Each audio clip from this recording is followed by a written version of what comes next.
หูว่าไอ้นั่งเขาก็หูว่าฮักสองเขาเดี๋ยวจะจะลองให้เดี๋ยวจะลองให้กี่มา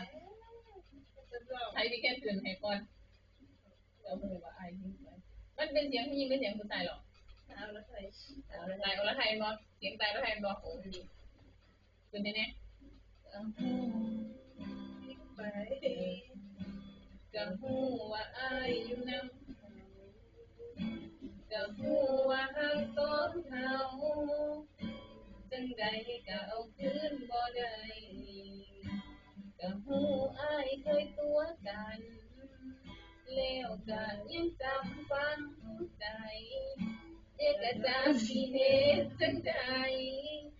จังสิลืมอ้ายได้สักทีเทื่อใดเทื่อนั้นตัวใจว่าให้เศร้าหัก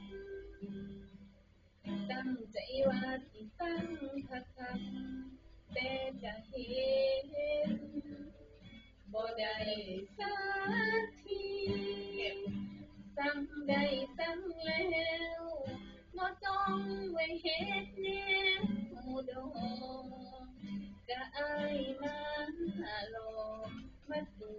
หัวมาเฮ็ดกันคักปานนี้สั่งได้สั่งแล้วแต่สั่งบ่ได้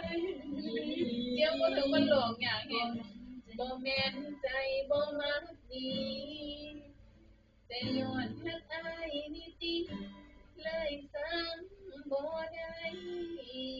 จบ